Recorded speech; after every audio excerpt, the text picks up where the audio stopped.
Have you ever looked down at your feet and wondered why your arches seem lower than everyone else's? Or maybe you've been struggling with aching feet after a long day, persistent knee discomfort, or even lower back pain, without realizing the root of the problem might actually begin at the ground beneath you. Today, we're exploring one of the most misunderstood conditions affecting millions of people worldwide: flat feet. More importantly, we'll discuss what you can realistically do at home to strengthen your feet, improve their function, and reduce discomfort naturally. Some of these methods may surprise you, especially because many people spend years treating symptoms instead of addressing the underlying mechanics. Stay with us throughout this presentation, because toward the end, we'll cover one of the most overlooked daily habits that can quietly weaken your feet over time, and understanding it could change how you care for your entire body. Flat feet, medically known as pes planus, occur when the arch on the inside of the foot is lower than usual or makes complete contact with the ground during standing. For some individuals, this has been present since childhood and never causes a problem. Others gradually develop flatter arches during adulthood due to changes in muscles, tendons, ligaments, aging, excess body weight, repetitive strain, injury, pregnancy, or medical conditions affecting connective tissue. An important point that often gets overlooked is that not everyone with flat feet experiences pain. In fact, many people live their entire lives with low arches and never require treatment. The goal is not necessarily to create a dramatically high arch, but rather to help your feet function efficiently, absorb forces appropriately, and support the rest of your body during everyday movement. Think of your feet as the foundation of a building. If that foundation becomes unstable, subtle changes may occur further up the chain. The ankles may roll inward more than expected, the lower leg can rotate slightly, and that altered alignment may influence the knees, hips, and even the lower back. While flat feet are certainly not the only cause of pain in these areas, improving foot function may reduce unnecessary stress throughout the kinetic chain. Here's something many people don't realize. The shape of your foot is only part of the story. Two people may appear to have identical arches while standing still, yet one has strong, stable foot muscles and the other has significant weakness.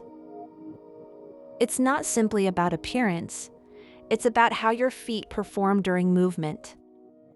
Before discussing exercises, it's helpful to understand the difference between flexible and rigid flat feet.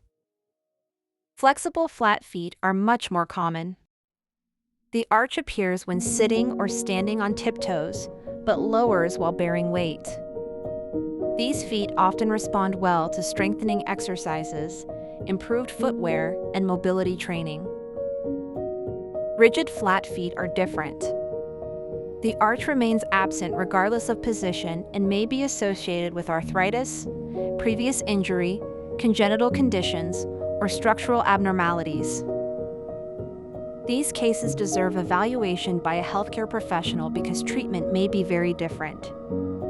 That distinction matters because the internet often promises a one-size-fits-all cure, when in reality, different causes require different solutions.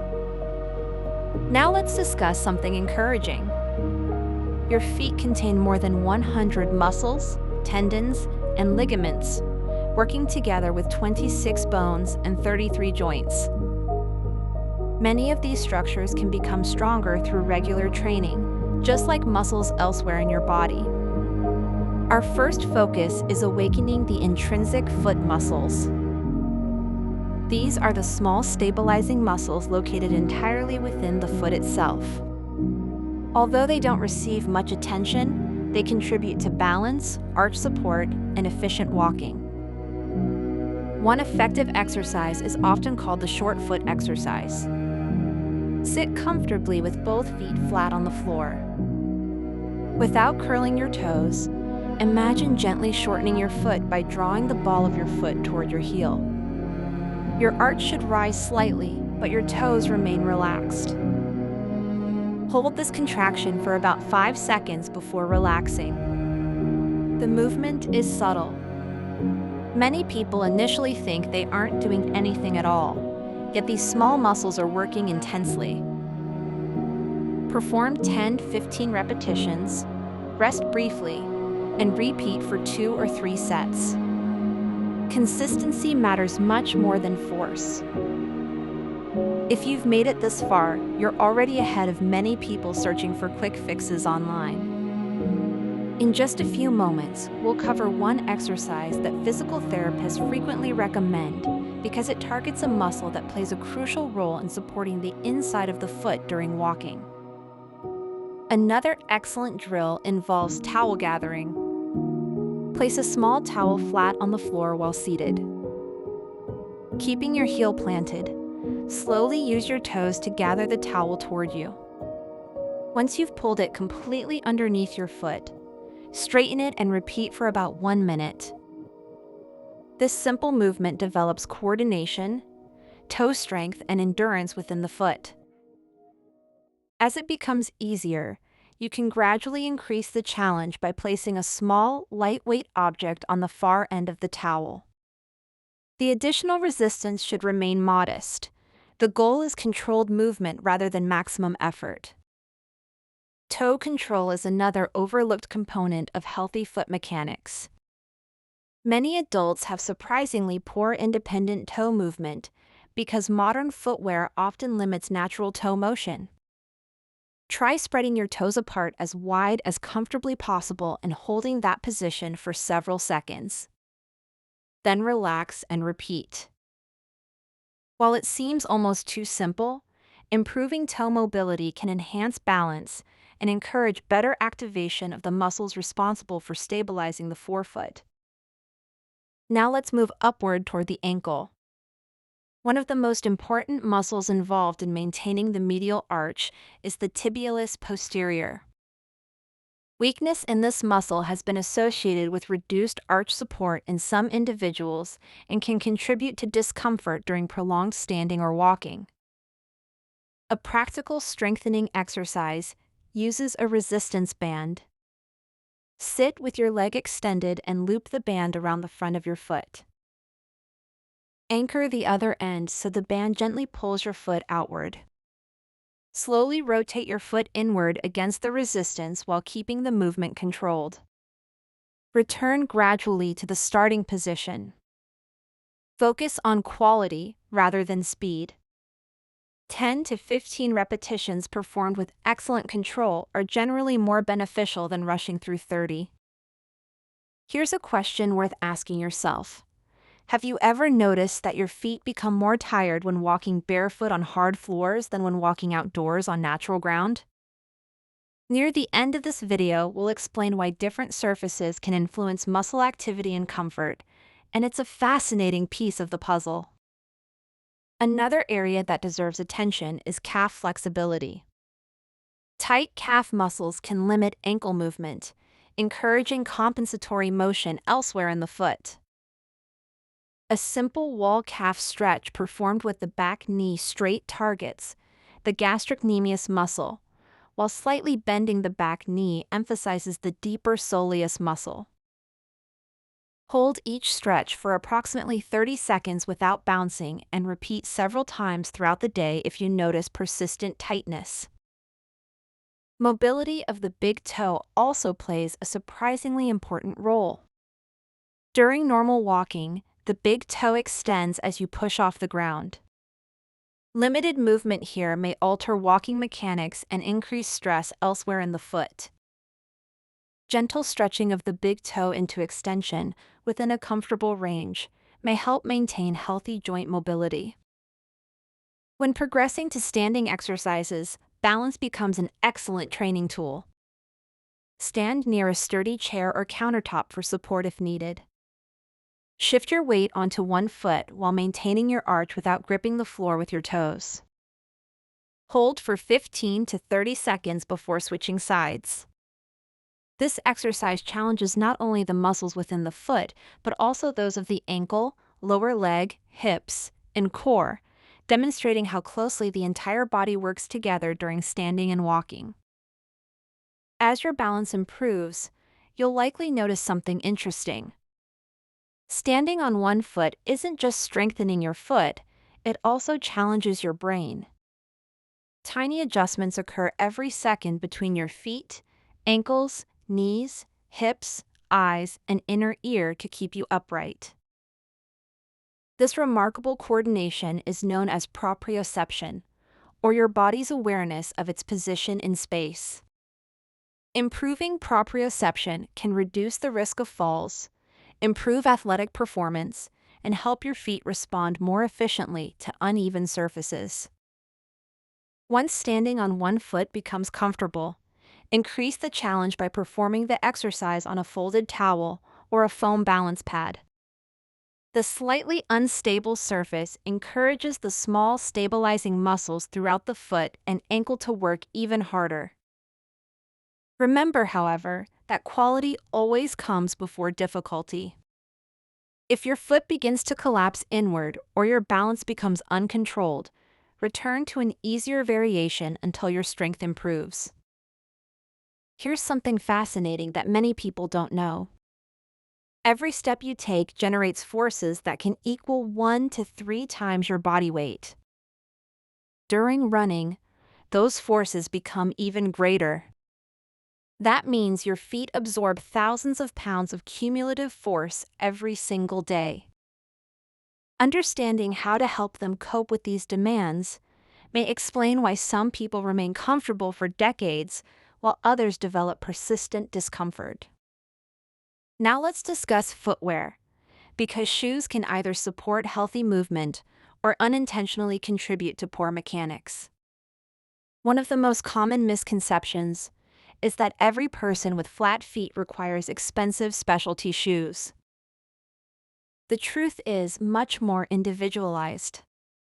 A well-fitting shoe should provide adequate room for the toes, appropriate cushioning for your activities, and enough stability to control excessive inward rolling if that movement contributes to discomfort. Your toes should never feel squeezed together. They naturally spread during walking, helping distribute forces across the forefoot. Shoes with an excessively narrow toe box may restrict this natural movement and reduce the contribution of the intrinsic foot muscles over time. Another important feature is the heel counter, the firm portion surrounding the back of the heel. A supportive heel counter helps maintain alignment during walking without making the shoe unnecessarily rigid. Many viewers ask whether orthotics are beneficial. The evidence suggests they certainly can be, particularly for people experiencing pain associated with flexible, flat feet. However, orthotics should generally be viewed as a tool rather than a permanent solution whenever possible. Imagine wearing a wrist brace after spraining your wrist. The brace provides support while healing occurs, but eventually you want your muscles to regain their own strength. Foot orthotics often serve a similar purpose. They may reduce discomfort, improve alignment, and make daily activities more comfortable while you simultaneously strengthen the muscles that naturally support your feet. This doesn't mean everyone should stop wearing orthotics. Some individuals with arthritis, significant tendon dysfunction, diabetes-related foot problems, or structural abnormalities may benefit from long-term support as recommended by their healthcare provider.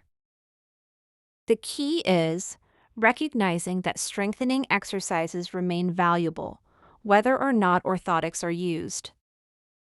Stay with us because we're about to address one of the internet's biggest controversies.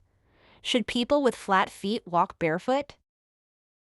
The answer isn't simply yes or no, and understanding why could save you from making your symptoms worse.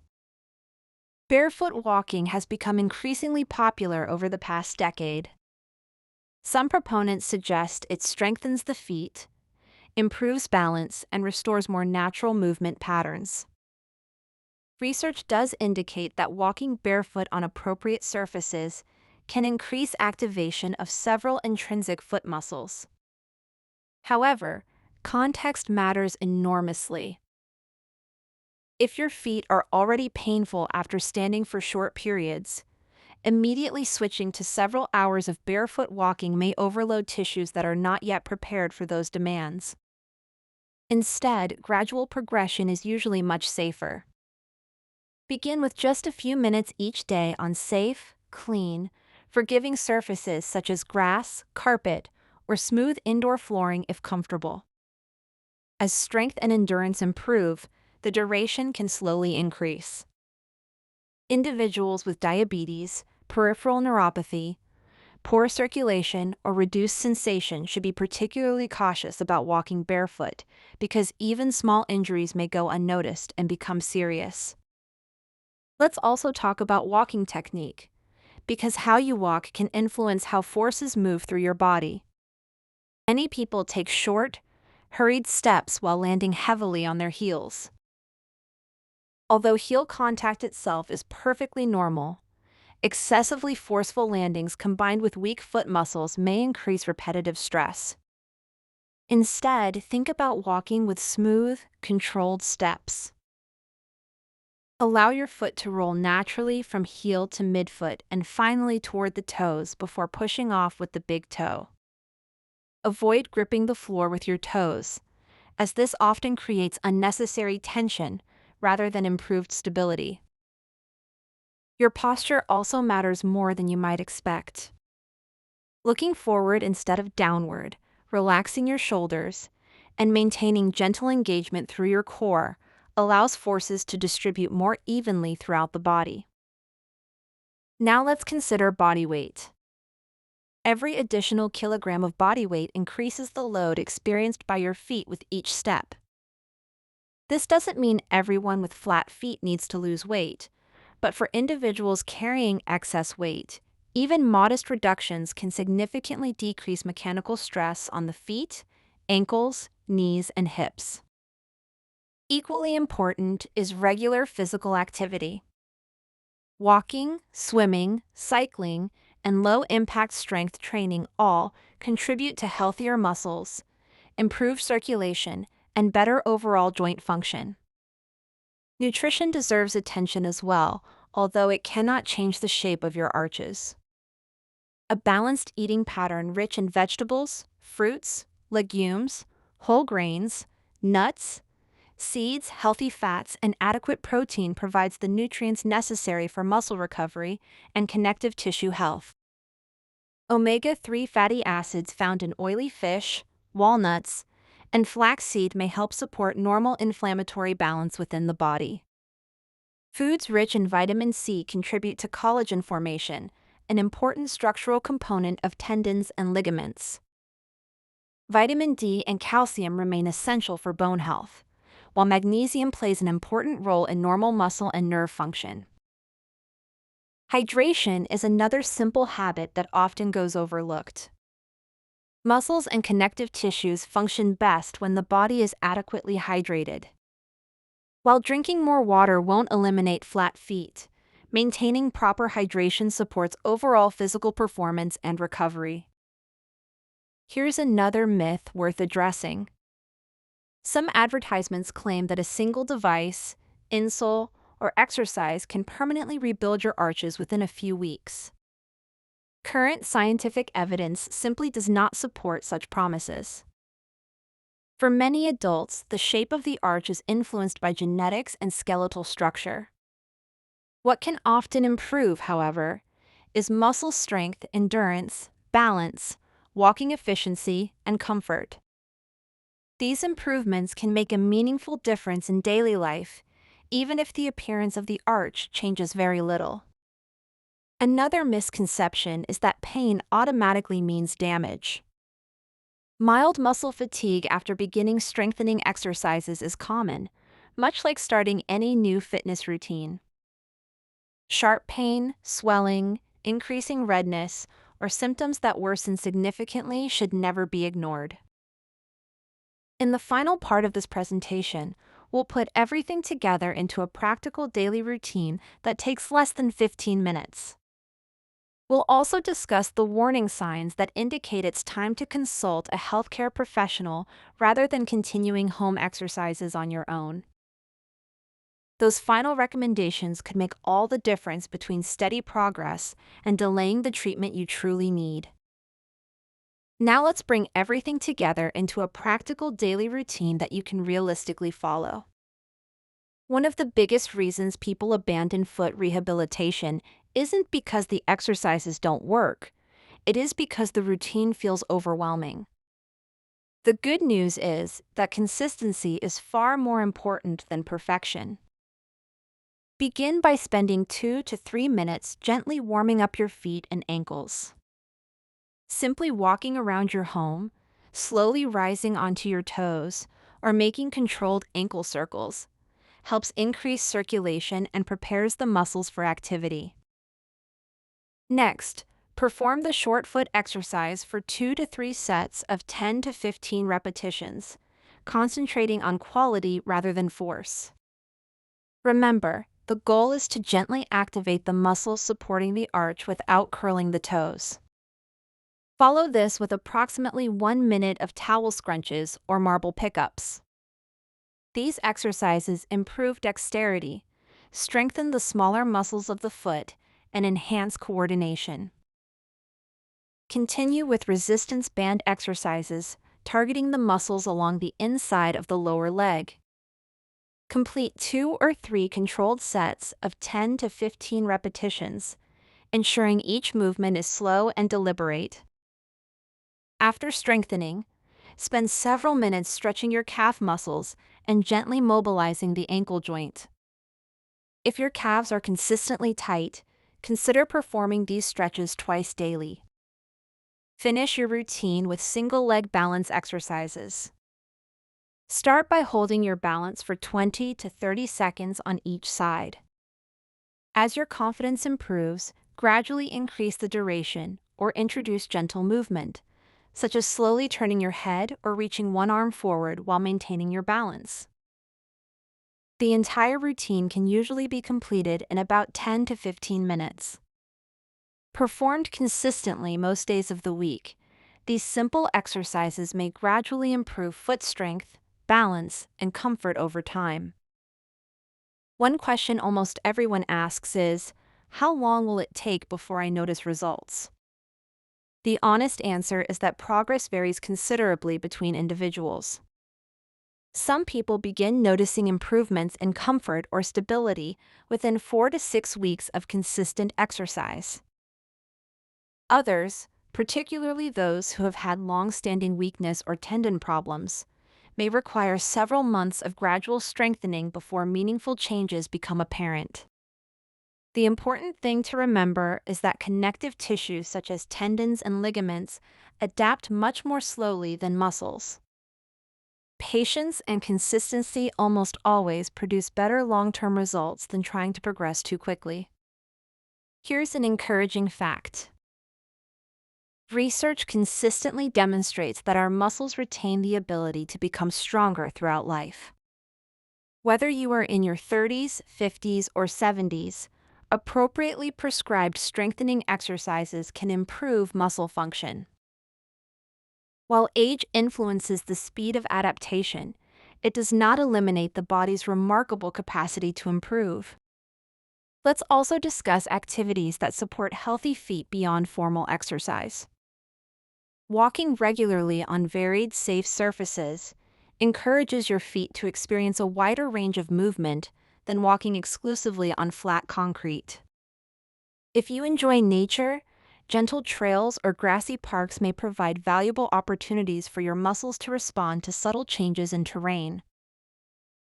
If your work requires prolonged standing, consider changing positions frequently whenever possible. Shifting your weight, taking short walking breaks, or performing a few heel raises throughout the day can reduce continuous loading on the same tissues. If you spend many hours sitting, remember that prolonged inactivity may also contribute to stiffness and reduce circulation. Standing up every hour, for even a few minutes, can help maintain mobility throughout your lower limbs. Recovery deserves just as much attention as exercise itself. After particularly demanding days, elevating your feet for a short period may help reduce swelling. Some individuals also find that gentle self-massage using their hands or rolling the sole of the foot over a soft massage ball provides temporary relief from muscle tension. However, avoid applying excessive pressure if you have acute pain, inflammation, or a recent injury. Now let's discuss situations where home management is no longer appropriate.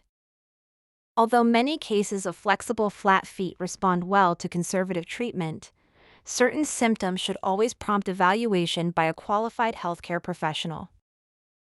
Seek medical advice if you develop sudden collapse of one arch, especially if accompanied by significant pain along the inside of the ankle. This may indicate injury to the posterior tibial tendon, an important structure responsible for supporting the arch. Likewise, persistent swelling, redness, warmth, severe pain that prevents walking, numbness, tingling, open wounds, or symptoms following a significant injury require professional assessment. Children also deserve special mention. Flexible flat feet are common during early childhood and often improve naturally as they grow. However, persistent pain, stiffness, or difficulty participating in normal activities should always be evaluated by a pediatric healthcare provider. People living with diabetes should inspect their feet every day. Reduced sensation can allow small cuts or pressure injuries to go unnoticed, making early detection extremely important. One final myth deserves to be addressed before we conclude.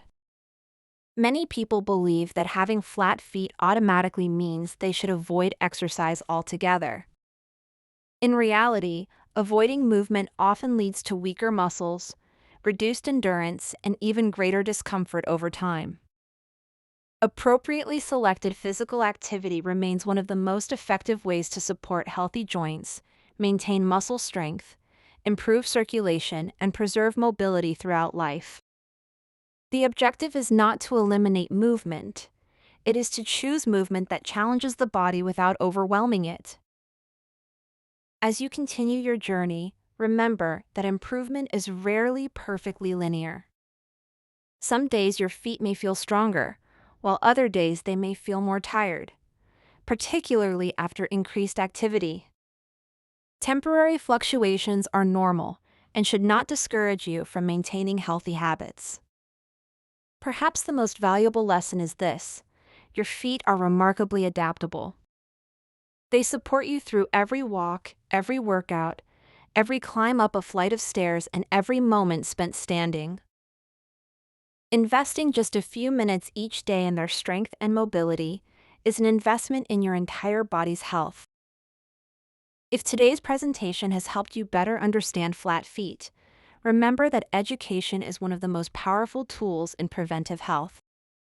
Small, consistent actions often create the greatest long-term improvements. Before we finish, here's something to think about. Many common aches in the knees, hips, and even the lower back may not always begin where the pain is felt. Sometimes the first step toward feeling better, quite literally, begins with the feet. If you found this presentation valuable, consider subscribing to Auralith Wellness, where we explore evidence-based approaches to movement, rehabilitation, healthy aging, and natural strategies that support overall well-being. Each week, we share practical guidance designed to help you move with greater confidence and live a healthier, more active life. If there is a topic you would like us to explore in a future video, whether it's plantar fasciitis, bunions, arthritis, improving balance after 50, strengthening the ankles, or maintaining healthy joints as we age, leave your suggestion in the comments below. Your ideas help shape future educational content for this community. Finally, if you know someone who spends long hours on their feet, experiences recurring foot discomfort, or has been wondering whether their flat feet are contributing to other aches and pains, consider sharing this presentation with them. Accurate information has the power to improve lives, and together we can help more people make informed decisions about their health. Thank you for spending this time with Auralith Wellness. Until next time, take care of your feet, stay active, stay curious, and remember that lasting wellness is built one healthy step at a time.